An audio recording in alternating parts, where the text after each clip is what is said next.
अस्सलाम वालेकुम। कैसे हैं आप सब? ठीक है, उम्मीद है कि आप सब लोग जो हैं बखैर वफ़ियत होंगे, ठीक ठाक होंगे। तो आज का जो लेक्चर है आप लोगों के साथ कुछ बातें जो करने लगा हूँ वो हैं जी, सेकंड मैरिज कुछ लोग जो है वो करते हैं और उनकी जो फर्स्ट वाइफ होती है उसके बारे में सेकंड वाइफ को वो नहीं बताते, मेल हजरात जो हैं। तो इसके बारे में हम डिस्कस करते हैं। इस टॉपिक को शुरू करने से पहले मेरी रिक्वेस्ट है आप लोगों से कि मेरा चैनल सब्सक्राइब करें, बेल आइकॉन को प्रेस करें और दूसरे जो है लोगों तक मेरी वीडियो को शेयर करें, फेसबुक पे, व्हाट्सएप पे दोस्तों के साथ। तो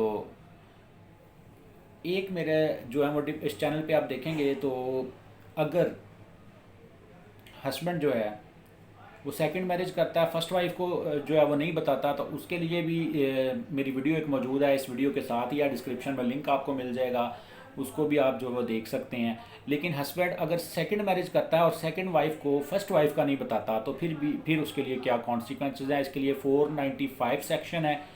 इसमें क्या कहा गया है कि अगर एक लड़का दूसरी शादी करता है और फर्स्ट वाइफ को ये नहीं बताता कि मेरी एक पहले भी वाइफ है, बच्चे हैं, तो जो सेकंड वाइफ है वो जो है वो कोर्ट से रिज्यू कर सकती है, हस्बैंड के ऊपर एफआईआर करवा सकती है। एफआईआर करवाने के बाद उस लड़के को 10 साल तक की सज़ा जो है वो हो सकती है।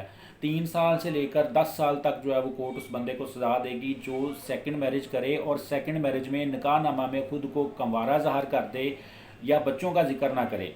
ठीक है, कंवारा ज़ाहिर करे और फर्स्ट वाइफ का सेकंड वाइफ को ना बताए।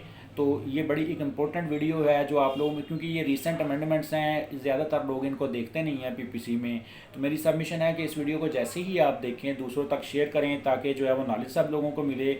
और मुझे अपनी दुआ में याद रखें, मेरा चैनल सब्सक्राइब करें। इस चैनल में बहुत सारी वीडियोज़ ऐसी हैं जो आपको देखने से बड़ा इस्तेफादा होगा। वरासत के बारे में वीडियोज़ हैं, सिविल लॉ के बारे में वीडियोज़ हैं, फैमिली डिस्प्यूट्स के बारे में बहुत सारी वीडियोज़ हैं।